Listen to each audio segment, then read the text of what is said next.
Welcome to the Echo Ratings Eventing Podcast.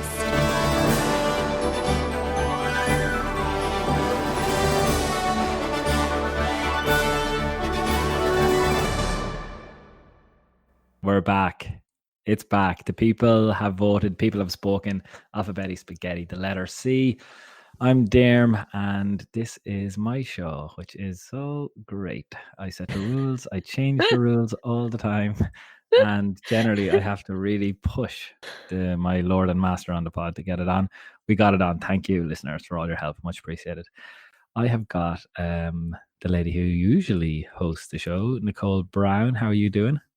I'm good. Yeah. I'm enjoying being just, this is your show. I'm just sat here with my glass of wine, having a lovely time. One thing I like about you is when you're on it, you're really on it. And then when you switch off for even a tiny little bit, I mean, you go to the dogs. So I think this could be a good show with you. I've got a product director and founder of Echo Ratings, Sam Watson. How are you doing? I'm fantastic, actually. I've had a few days away, so I'm rejuvenated, re-energized. Would you be rejuvenated enough to speak into your mic? Oh, am I the one being quiet now? Oh, hang on a second. You are not allowed to give anybody else rubbish about not speaking into their mic properly. Well, I mean, look, I'm trying to save you work on the edit. You were very quiet on the last one, Dee. I did listen from sunny Portugal. Yeah. I've actually, I have got a very powerful mic at the moment, so I could turn this right up. So it's really just a case of getting the settings right. I'm not kidding, Sam. There was one point where Dee and I were recording the last podcast, just us two, and we nearly had a domestic halfway through because all of a sudden Dee just started shouting and it sort of blew my eardrums out, and I was quite tired and quite grumpy, I think. And anyway, that bit got edited out because I listened back and I thought, God, I sounded like a bit of a lunatic. But it did blow my eardrums out. So, I was poolside in Portugal telling people to stop. I'm trying to listen to my friend Dee on the podcast. I was getting myself like out of the wind, just full volume, and just like putting my finger over my mouth and waving at people and saying, shh. And listen to Dee on the podcast. I bet Sparks had a great holiday, didn't she? You do. I have to take back control of this. It's time for Alphabetti Spaghetti. We might have 2C still joining us. Oh no, we don't have Tom. I might actually get Tom tomorrow. Nicole, depending on when you decide that we're allowed to put Alphabetti Spaghetti out, we'll see if we can get a little episode with Tom. And Kieran Glynn is possibly joining us. By Tom, we should clarify Thomas Car-lile. Oh yeah, Tom or Car-lile. Tom Car-lile. Car-lile, Car-lile begins with a C, one or the other. Actually, one of the big questions of eventing. No one ever really settles on it. I think it's one of the fun ones for me. He told me I could. One of our Alphabetti Spaghettis, Car-lile or Car-lile. Good. What do you go with, Nicole? Are you a Car-lile or a Car-lile? I'm a Car-lile, only because in my head he's French, and I asked him. It was one of the first questions I asked him when I first interviewed him, and he said I could call him whatever I liked, and I sort of stuck with Car-lile and swooned a little bit. Were married. There you go. Very good. He's a good old writer, isn't he? And we should give him a mention here because we had that news about Upsilon a little bit earlier, late last month. So I spoke to him yesterday, and it's a very slow recovery, but hopefully, fingers crossed, and I think all of the eventing world is behind him. That news was really sad to see that he was unwell and under the weather, and everything was very uncertain, but at the moment the recovery continues, and long may it last. Oh, fingers crossed. Yeah. Here. Yeah. Okay, let's get going. I've actually decided to change the rules again. Yay. As I can. So I'm going to ask you to pick numbers or anything anymore because I appreciate the effort that the people have had to put in to get Alphabetti Spaghetti back on the air. So I think we're going to make it the people's show from now on, which is really handy because what happens is... No, I won't hang on. What happens is they actually send in words to talk about. So I literally have to do nothing other than show up. So first one for you two to talk about. Hang on, can we let Nicole ask what she wanted to ask? Oh, what do you want, Nicole? Don't worry, the moment's passed. We'll move on. We will. Right, I'm getting going. You need to book your ideas up, young man. If you're going to have a long, happily married wife, can I just say no? I'm talking. No, but Sam, you don't know the history of Alphabetti Spaghetti. Me and Nicole bicker over this all the Hang time. on a second. I didn't say we couldn't have another episode. I just said that we've got a lot going on and that I wasn't sure we had room for another episode. Well, And look, I Dee think took you it that were I'm put in your now place. that I now hate Alphabetti Spaghetti, and I don't at all. I love Alphabetti Spaghetti, Hmm. and I love that Derm is in charge, kind of, in a way, deep down. But I just didn't know if we had time. That's all. What There's I would say Kentucky is I'm getting this game going, okay? And Go you on two then. you can just stop. You've just got to talk about the C words from now on. Okay. Jill Elliott has got us going here, which I think is an interesting one. Calories. Do you need to be fit Cake? to ride 2 horses around a 5-star? I mean, you do need to be fit, but like how big I remember seeing this in the US a little bit last year. I remember seeing it coming up on some of those forums with what was the rule that someone tried to introduce, maybe about a weight, a riding weight? How important is weight management for you, pal? Yeah, I have to look after it because I creep up. I'm not at my, I'm probably half a stone heavier than I was at WEG, so I have work to do. But I had one of my smaller horses at WEG, and my philosophy would be, why carry around any extra weight than you need to, particularly when you're at 5-star and you're, and extreme ones as well, in terms of undulations and heat and all the rest. So I think there's that side of it. And then the second side of it is you do need to be relatively fit. I think, and one interesting thing with working with heart rate monitors is that we talk about being riding fit. If you're riding 10 horses a day, sure, you're plenty fit enough. It's not really the case. You never get near the same heart rate zone at home riding horse than you do when you're in competition. So it's actually a good idea if you're not competing regularly. And to be honest, even if you are competing regularly, there's not that many 5-stars. So it's a good idea to put yourself in a 12-minute proper high intensity workout every so often to get your heart rate up in that zone. Get yourself used to it. It's a real shame that Kieran isn't on the pod yet, because he's got an amazing badminton diet going. Has he? Yeah, I saw on social media his badminton diet consists of ice cream. Oh, so What? By amazing, Yeah. you mean that he doesn't have a diet at all? Hang on, I was in a nutrition workshop with him 10 days ago, and he has clearly misinterpreted everything that was said that day. He posted the evidence on Facebook, so yeah. I'm I think it was a scrolling blip. through the questions here, and I've just spotted another C come up.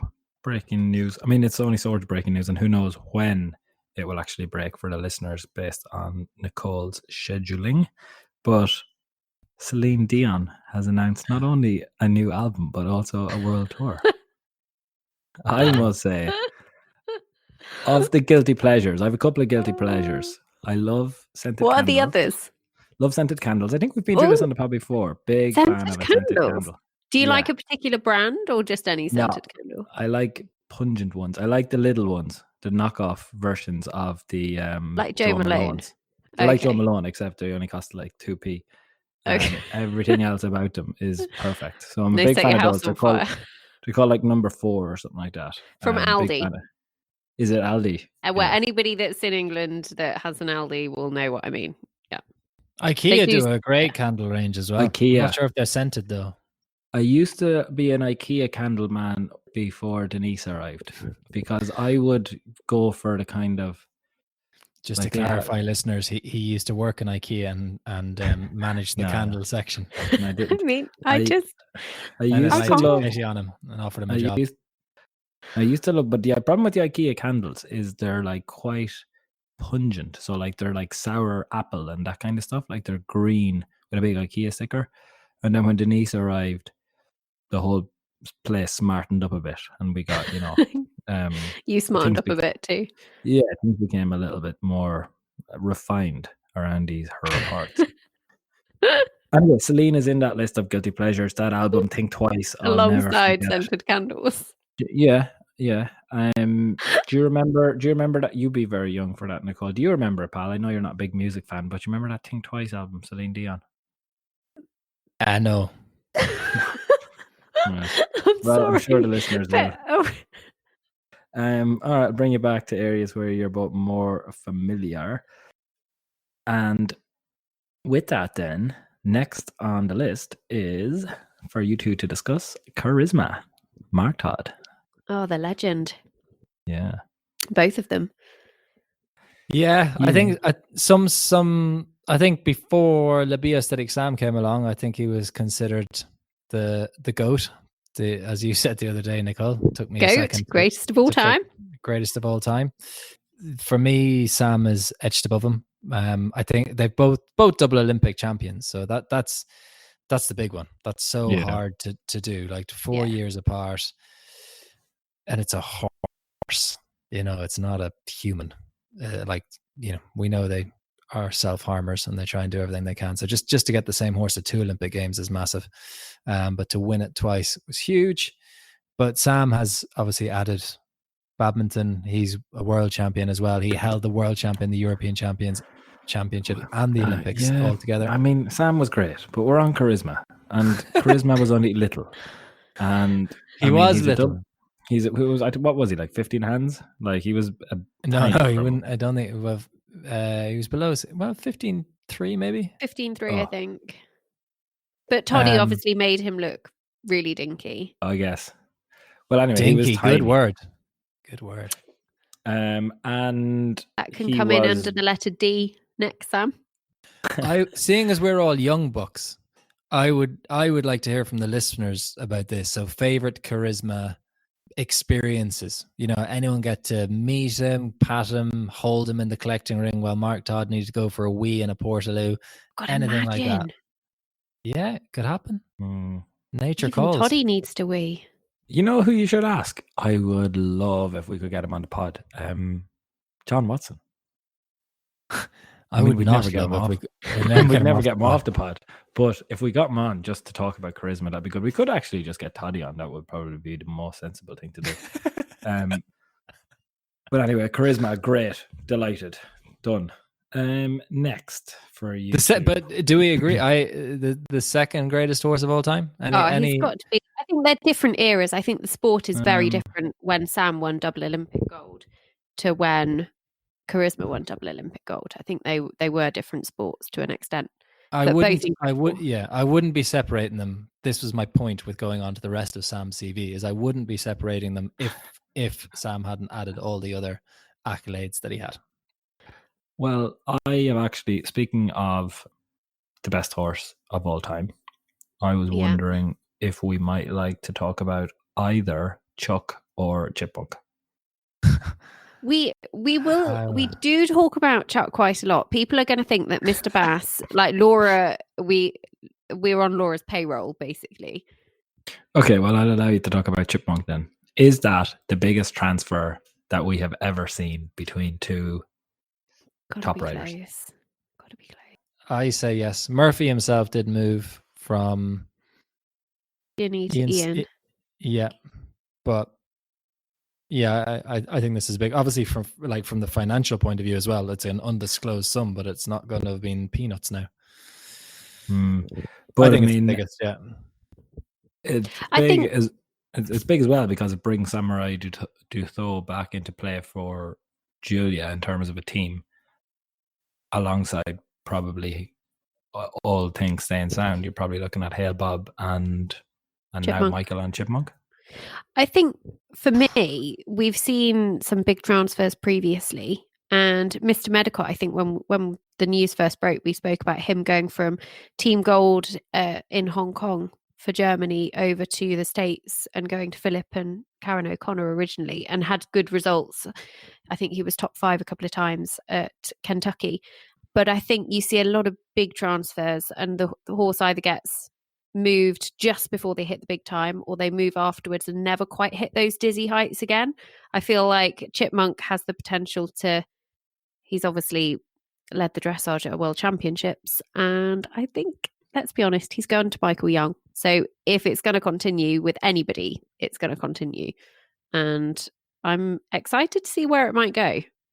I'm excited just to see them together. Like, it'll be a bit weird. Like, Chipmunk and Julia have been a partnership for so long. Michael has been associated with other top horses for so long that I think it'll be just a strange sight to see them together. He's I think Chipmunk is vulnerable in that last phase. He obviously builds himself up a nice lead in the first phase, and that's going to continue with Michael. I wouldn't differentiate in the dressage and show jumping. I don't think Michael's going to bring anything to the table that Julia wouldn't have. That's a huge statement. You know, Michael Young, the man of the tens of this decade. But I think Julia's just really absolutely the last couple of years just stamped her authority on the sport and stamped her name in the sport. I think he's got a more championship experience, and you've got to. I wouldn't if someone was offering me a price saying is Chipmunk going to be in a medal position going into show jumping at Tokyo, I would not want to bet against that. I think there's a strong likelihood. I think it's more likely than not that could happen, which is a huge thing to say. I'm going to offer you a choice, Sam, of 3 horses in their prime. You can have. What am I to do with these horses? I was going to say, are they to go to Sam's stable? Are they going to Ballybolger? Yeah. Yeah. Why not? Okay, great. Make of them what you will, but you can only pick one. Classic Moe, Sekatinka, Chipmunk. You can pick one. Classic Moe is Janelle's. He would definitely not take her away from Janelle. Could you imagine? No. He wouldn't survive. I think Sekatinka is a bit small for me. I'm not as. I think I'd have to go with Chipmunk. Could do with a bit of help in the dressage, couldn't I? Be a bit embarrassed.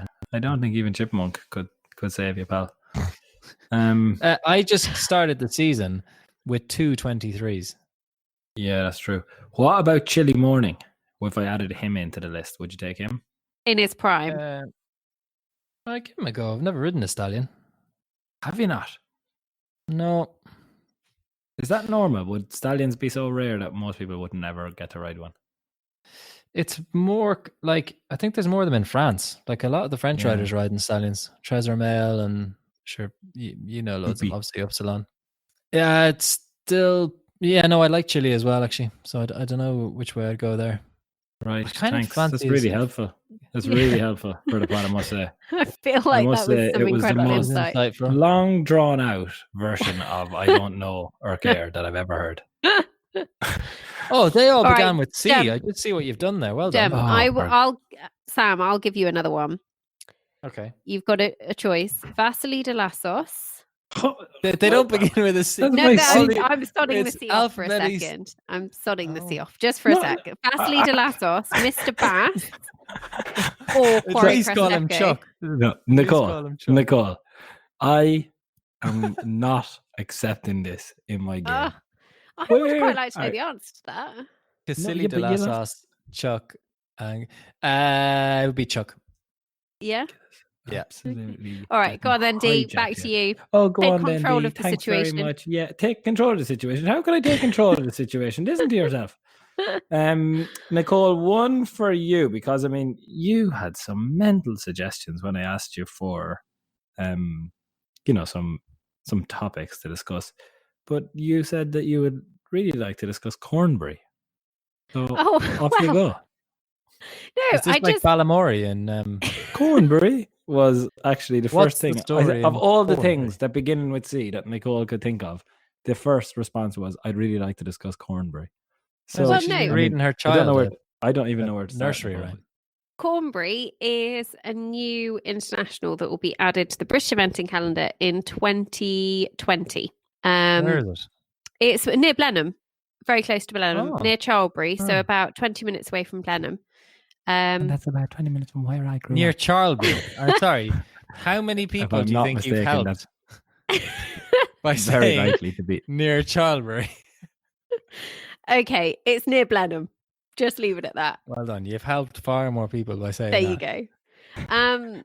It's where, I'll be honest and say, one of the first places I ever fell in love with eventing. Go on. So there's been an event there before? Yeah, so that it used to run. God, I don't think it's run since probably the 2000s, early 2000s. Noughties, maybe even before that. But I remember my mum used to work there, and one of the first events in fact, the first event I ever remember going to, really, I met Mary King and she signed a rosette for me. And I swear to God, it was the moment. She was so lovely. I got hooked on eventing and literally felt like my entire life had been made because I met Mary King and she was amazing. Wow. And I was a massive Mary King fan from there on. I still have the rosette, I think. Nah, I love those stories. I think Yeah. I was I think about that's- probably 6 or 7. Do you know? now look do you at you. know? I Do you know Diarm's story? So I obviously we were best mates, and I was doing European Championship, like under We weren't. 21s Europeans. We didn't even like each other. That was earlier than this. But the point from which we were living together, I was fourth in the Young Rider Europeans. I would say friends. I was reserved. Friends. The year we graduated from college, I was reserved for the Hong Kong Olympics. My favorite position when it comes to Olympic Games, to be the reserve. Love that. First European Bloody good one, though, pal. Bloody good one. First European Championships 2009, first badminton 2009, first World Games 2010, European Championships again 2011, reserve again 2012. Got married at the end of 2012. Diarm has never been to an event. Never came to see so much. Doesn't even know what a horse looks like. Though, pal. I followed your career. Sure. You wouldn't know if badminton was a place or a sport. I'll tell you one thing I did know. I remember you being very disappointed about missing out on the South Leinster title. You love that story. So when did he first go to an event? I put him on the top table at my wedding and sat in between two female event riders. And sure enough, the wedding was in November. In February, he was at a show jumping show holding horses in a blizzard. Anyway, it was true friendship. It was a fast learning curve I had to be on. Well, you could have had that learning curve done and dusted if you'd have been a good friend from the start, Dee. To be honest, Sam's operation really stepped up in and around, well, a little bit before, when Sparks moved over. But up until that point, it just wasn't, he never sold it to me as anything that exciting to be involved in. I genuinely had no idea where he went every weekend. I have seen some pictures flying around of parties that you guys used to have, and you did get dressed up in like Sam's body protection stuff. Yeah, used to have those New Year's Eve parties. We were friends. I just didn't really know that much about eventing, which is why Echo Ratings only does stats from 2010. There you go. Anyway, thank God for Cornbury. Thank God for Cornbury. Yeah. We've learned all this. Yeah. We've Mary King to thank for Nicole. Yeah. Sorry, everybody. Blame Mary. I look forward to Cornbury then being reintroduced to the calendar as it appears. Yeah. Well done. Fresh territory. Great. Go on then. Dee, what's next? That's actually genuine and sincere. I don't know why it's come across very sarcastic, but no, it's fantastic. All right. Well, I guess we should talk about her. God almighty, we talk about her every day, but I think it's important. She's about to become the world number one. And what I love about Ros Cantor is that it isn't just one big performance at the World Games. The consistency last year, the badminton performance in particular for me stands out. But to do it over her 6 top events, to move past Townend to be the first female world number one in, what is it now, over 7 years. I think we're all, as a sport, very proud of Ros Cantor. She's a brilliant ambassador for the sport, isn't she? Absolutely. Talented, hardworking, very, very likable. Humble. But humble. And just talent, just no flash, just job done. Just gets in there, improved upward curve. Not been on the scene all that long. And actually, I was looking at this. I'd say Diarm will do an article on this.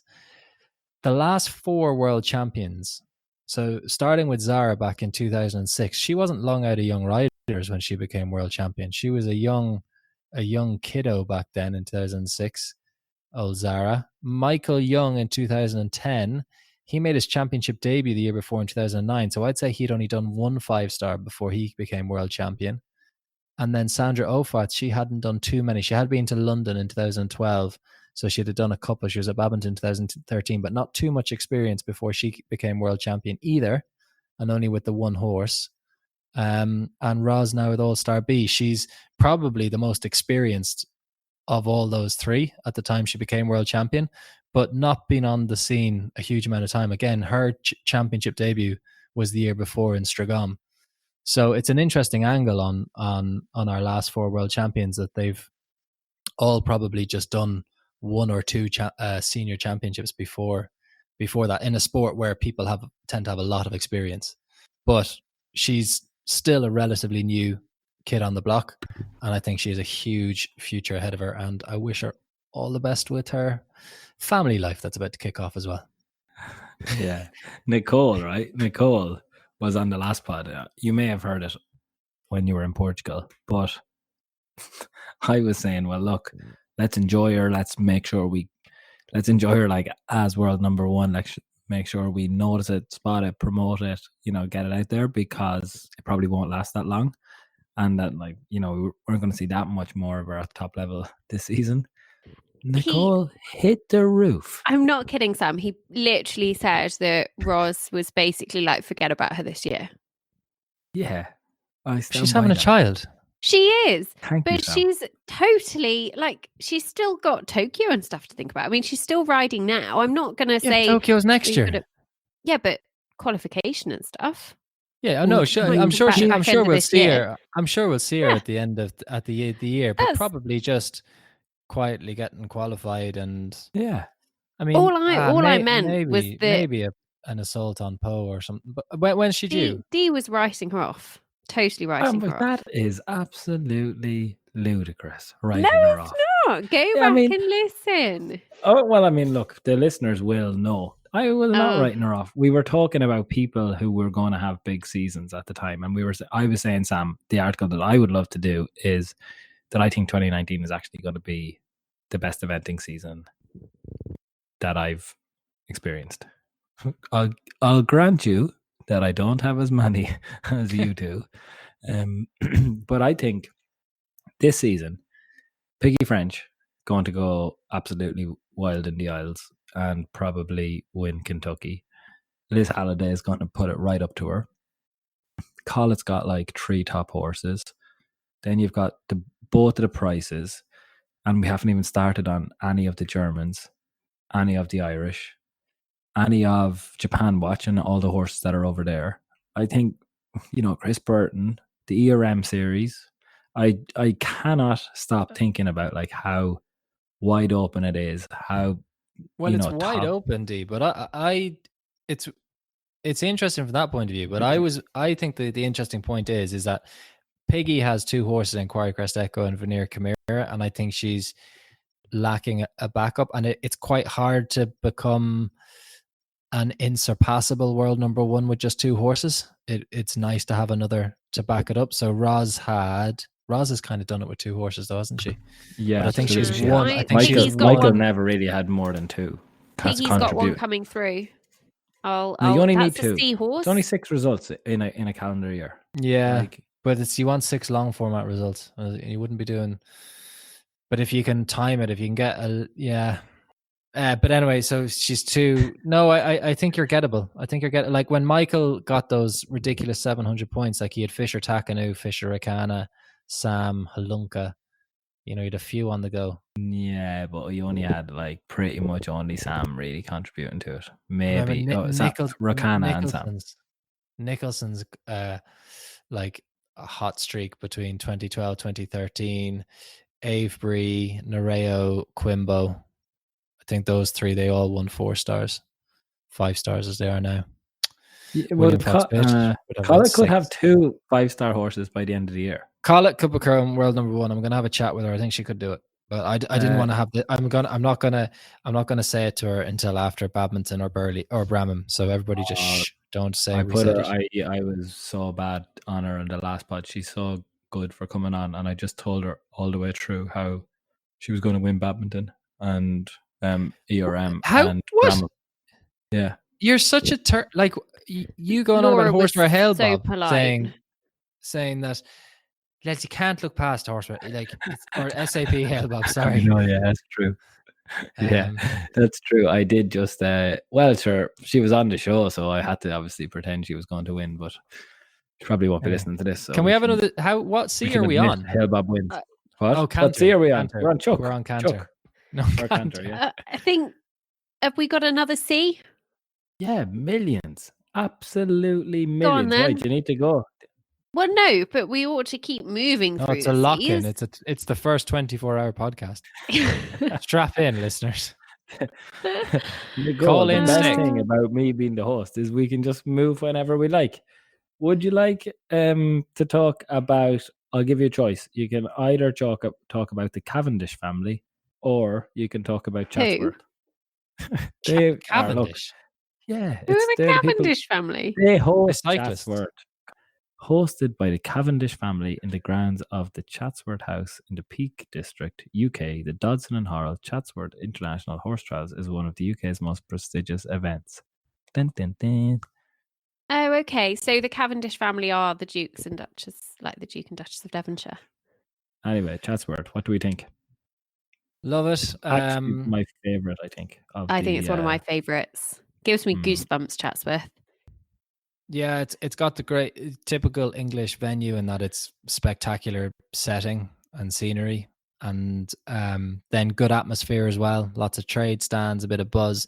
But then for me, it always comes down to the course. It is hard work. Like it's up and down hills. You need I don't mind going up hills, but going down hills, you need a balanced horse. You don't want the kind of big gangly horse, which is obviously what an event horse should be. Is they should be balanced and they should have good footwork. But I would like to see more courses like this. I think these flat courses where you get 15, 20 people in a class of 50 going clear inside the time, it's just not that exciting. Chatsworth, you can do your 2 phases and the leaderboard, watch the leaderboard going up and down, and it is exciting. And of course, you got to get yourself in a competitive position going out on cross country, but it is not over until you've been up and down those hills. And that's exciting. Cross country is always good, isn't it, Nicole? For the ERM, it's one of our favourites.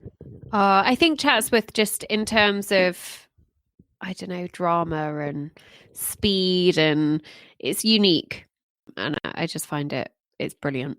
Absolutely love it. And shout out to Queen of the Seas, Patricia Clifton. Yeah, I was going to say the same. Oh, were you? What? I got there first. Patricia, I said it first. Sam, not D. Pathetic little. Is she event director at Chatsworth? Is Yeah, that her official she role? is. I just call her Queen of Chatsworth. C. Yeah. Patricia is, what I would say, she is actually one of the. I think we talked about Sue Octon over in Bromont recently. You talked about Sue. Yeah, but I would put Patricia into a similar category. There's a lot of these people in eventing. She's one of the people who is just so welcoming to the sport. One of those unsung heroes that never stops working for the sport. And you only really realize that when you're knocking around them often enough to realize, okay, she's actually, getting on a plane from Canada to get back to Lemoulin so she can take the same grief from riders in Lemoulin about everything that she just did in Canada for, she'll be away from her family for weeks and weeks and weeks and weeks. And it is a really thankless task. And there's a group of people in the sport that go around week after week after week, making sure that whether they're on committees or whether they're on, whether they're technical delegates or whether they're on the ground juries all around the world, they're there and making things work and happen for the sport so they can go ahead. And Patricia Clifton is absolutely one of those people. And she has been one of the friendliest faces to me over the last 4 or 5 years as I wandered aimlessly around events. She's always looked after me. So sorry, you lost. No, she wasn't like that actually. Dee's got his trainers on, his rucksack, and his little map, and she thinks he's wandered in from Bakewell or somewhere. Can't someone get this scruffy, nerdy-looking Irish boy off the premises, please? Yes. No. Over in Carolina, we were lucky enough to have both Patricia Clifton and Sue Ockenden there. Well, did you? Look, isn't that Double just whammy. proof? Isn't that just proof? Double whammy. They're everywhere. They're everywhere. They're so. I mean, it's They've been cloned. No, they're such good people. Honest to God, the sport wouldn't go ahead without them. Actually, Sam, I'll give you someone the sport wouldn't go ahead without. Catherine Narinder, That's the very boss true. of eventing. Oh, hard job and unappreciated. I think I felt a little bit guilty because I still think we need to fix this flag rule out. I don't think we're quite there. I think this is going to be a tough year with a lot of calls, but I think there is a way to sort it out, and we will get there. Of course, we'll get there. But this is where I think the FEI and obviously Catherine, who's like the pillar really when it comes to eventing, get a hard time in that there is no doubt that Catherine has the best interests of the sport at heart, but you have to juggle so many things. Like, you don't realize until you're governing sport and you've got people coming at you from all angles. Like we see it in racing at the moment as well. There are so many things to consider, not just whether, I should be winning my event because of a dressage multiplier or a flag or a frangible or something like that. We all have our personal interests and we all have our opinions as well, but there's loads of opinions out there and someone's got to listen to them all and then try and steer the ship in the right direction. So no, I agree. Huge respect. Yeah, actually, we've been lucky enough to kind of work alongside her a little bit over the last few years, and it's, as you say, it's only really when you see the amount of different ways in which the FEI are pulled that you realize that actually this is why all of the decisions are complicated. Like, even, and it's another C, but committees, like even when you see the amount of committees who are dealing with, like, from rules to risk to, qualifications to the journey through the Olympics, through to scoring, it is a massive operation. And yes, people will go through, and it's the same. Look, it's the same in British eventing, and it's the same in the US and with all the federations. But to be at the very top of eventing in the International Federation, you see how much she has to manage. And I genuinely believe that the sport is in a really safe pair of hands with her. I think it is a very difficult job, and I think we're lucky to have someone who has been so consistent for such a long period. Catherine Narinder, the boss of eventing at the FEI. So, one more C. Okay. One more C. You want one more? C. You want one more? You ready to go? One more each for Nicole and I, and quick fires. Quick fires. Okay, I'll give you a few quick fires. One word answers. Ladies Certainly first. No more than one sentence, please. What is your favorite crisps? Salt and vinegar. It's just a flavor. I'll let you go again. Oh, okay. Walker salt and vinegar? I don't know, really. I'm more of a, like, I don't think I've ever really given it much thought. I like crisps, but I'm not that bothered. Thank you for your one word answer. Yeah. Pal, do you have a favorite crisps? And I'd like a packet of Monster Munch, please. Great choice. For me, meanies. Okay. Meanies? Yeah, meanies. I don't know we have those over here. Don't you have like Tato's? Yeah. Tato's would be like our Walkers, only they're about 100 times nicer. Okay. Go on then. Move on. All right, quick one. What is your favorite coolie horse? Laura, big shout out to you. Thanks for coming. I've got a coolie horse to watch. Well, just give me your favorite coolie horse first. I'm gonna stick. This is my favorite coolie horse because I want to talk about it. Coolie Monsoon, Piggy French. This is the horse that's going to come through and back up at 4-star long format this year, I reckon. Another one making word answer. its 4-star debut at Burnham Market. Coolie on show for me. Coolie on show. Sharon White. Yeah, I would. And do you know why? Because Sparks loves the horse. So I would fly Coolie on show back to Ballybulger, and then I'd say, now Sparks, is up to you. If you want me to ride this horse around a few 5 stars, that's great. If you want to ride the horse around a few 5 stars yourself, that's great. But it's your choice, and if she gives me the ride, fantastic. TMI there at the end. All right. the things we have to do these days for our wives. Yeah, I mean, it seems like an awful lot of effort. I would go with it. Which is the coolie horse that Piggy has that wins everything at the lower levels? That's Coolie Monsoon. Is it? That's Coolie Monsoon. Yeah, the horse that won Blair Castle, long format, 3 stars or 2 stars it was last year. I mean, it's Never recorded been out of like the top 10 7. events, and it's Owned by Jennifer Saunders. Yes. Yes. Absolute I like. fabulous. We should get Jennifer Saunders on the show. We should try and work that out. Yeah, Absolutely fabulous. It could be beyond this. Right. Last one then. I can't do that. I was going to give you a shag, marry, kill. Yeah, shag, marry, and kill is definitely not allowed on the podcast. So shag, marry, kill is out. Okay. Last season. Okay. Oh, well, I guess quite a few people I see here. Ellen, Deborah, Nicola James. I have a special mention that I'm going to put in at the end. I've just thought of one. Well, quite a lot of them have put up Curse of Diarm. The Curse of Diarm. That's not my special. Mine is something real. Thank you, pal.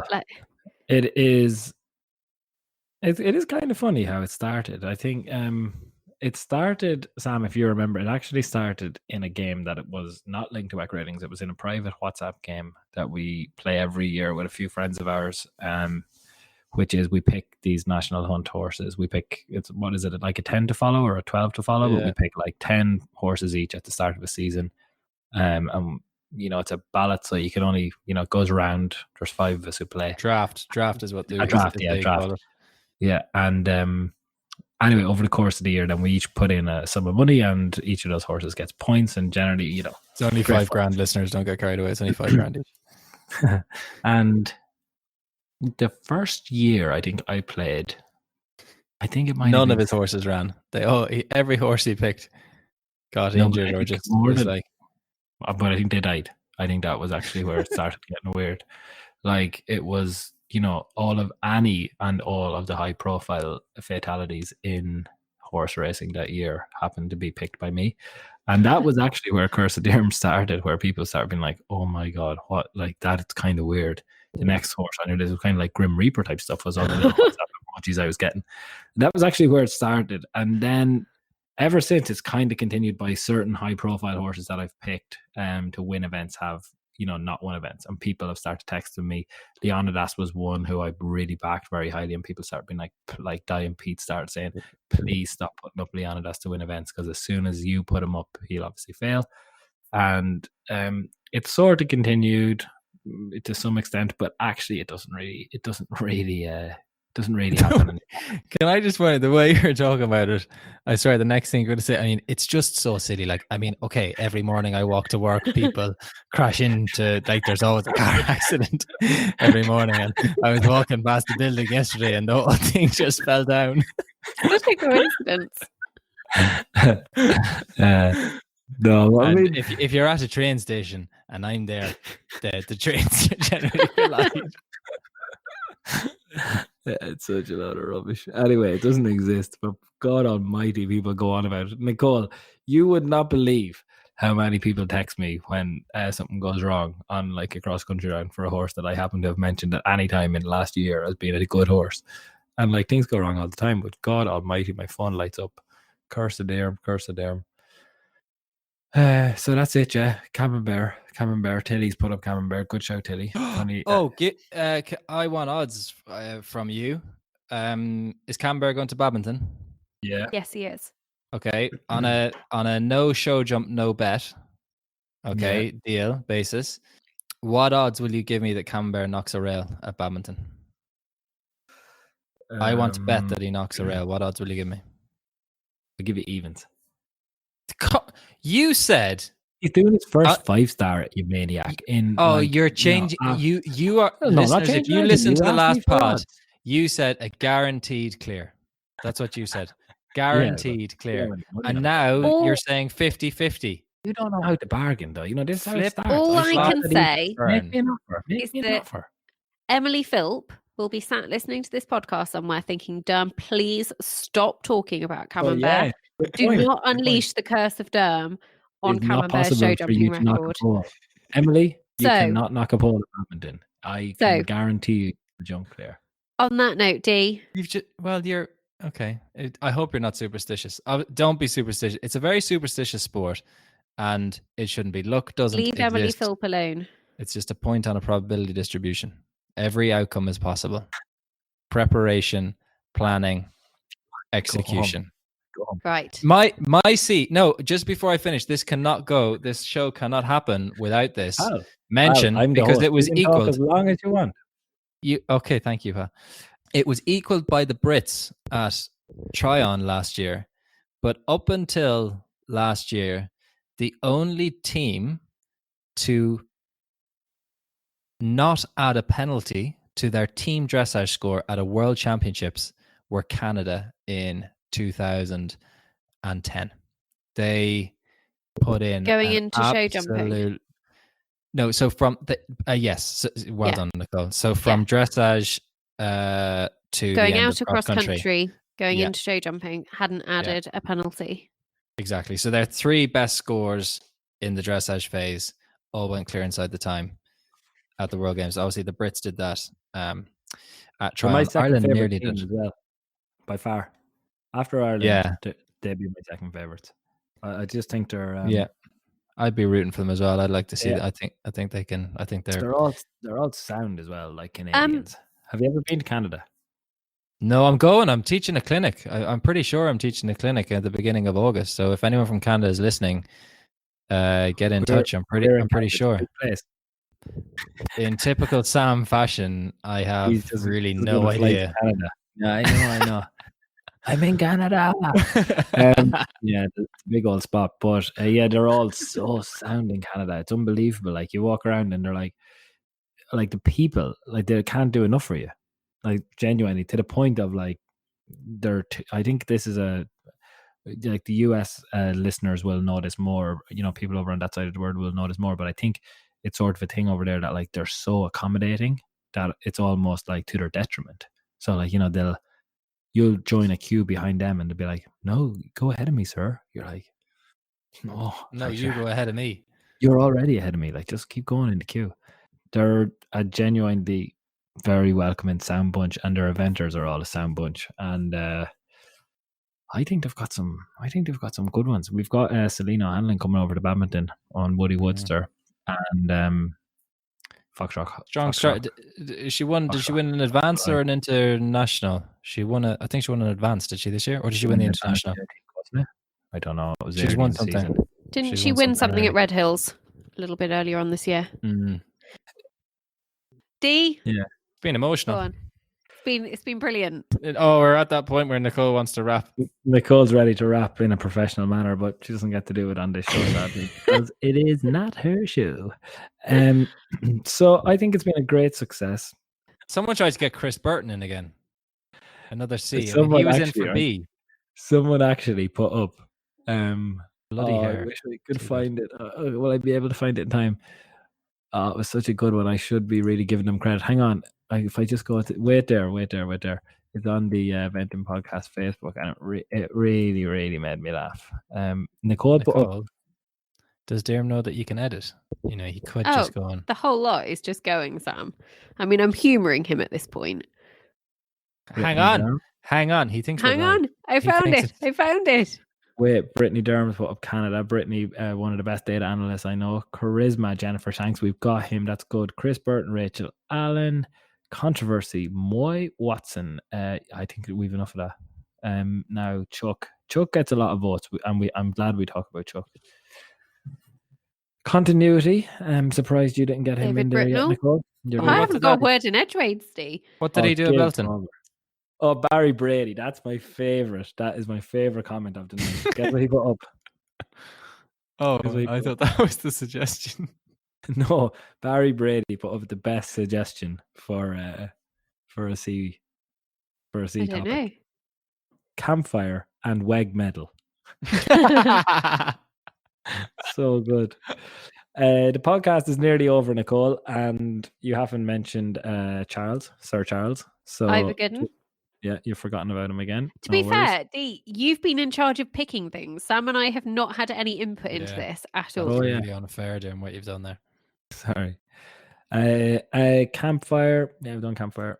Very good event. That's the end. And that is the end of the show. I quite like the new format of I might work on it. The People's Show, I think it's going to be called from now on. And it's a show, all right? No, it's not. It's very good. People's Show, and we'll go through people. Michael Rogers is there. Like, these are big eventing supporters that we need to. Kirsten, I've got an idea. I've got an idea for this to get through it. Get to the end of this. Okay. So that's the end of the show. What another wonderful show. Thank you for the people for getting it back. It's so bad. You are so bad at this. You're a great. You have a role on TV. You do. You have a role in public speaking, even on screen. You have a role, but you are not an anchor. I am in this show, though. I am in this show. And listeners, Nicole, please do us all a favor. Just thank your lucky stars that I will have edited this podcast by the time you listen to it. Otherwise, you will have lost 5 hours of your life, and you'll have driven yourself to drink. You know what? Last time you said that, Nicole, people actually revolted against you on social media. You said, "Oh, nobody wants Alphabetti Spaghetti." Well, it turns out they do. I never said that. And if you just give over and let people listen to the unedited show, they will have had the time of their life. So, listeners, please, I've got your back. If you've made it this far, please do not give us a bad review, which you'll perfectly be entitled to at this point. Please do not unfollow us on our social media channels. You interrupting me all the time. I'm trying to rap here professionally. Wine. I need more wine. I think you should let Nicole. No, everybody. You're going to let if you rap, everyone just has that empty feeling when they leave. Whereas if we let Nicole Brown do her thing, the thing that Mary King brought her into this sport to do, then I think we will all feel better. We will not be off kilter for the rest of the week. Nicole Brown, take it away. This is Dermshay. But go on, Nicole. Go on. In a bid to finish it, finally, this episode of Alphabetti Spaghetti will be back soon with another one. The letter D will be incoming. But for now, we'll see you soon. Bye-bye.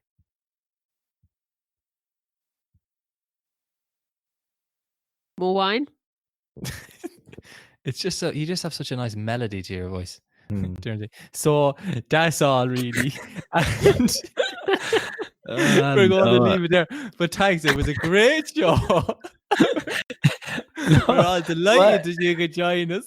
And I would be able to rap perfectly well. And about 15 minutes later, he actually decides that we might wrap the podcast. To be honest, I still had stuff to say, and we all had stuff to say, but I would be able to rap if you two let me without chipping in all the time. I'm very respectful when you rap, Nicole, but not you two. I don't give you any choice. No, but you're so bad, Perry. Like, you're awful guests. You're rude.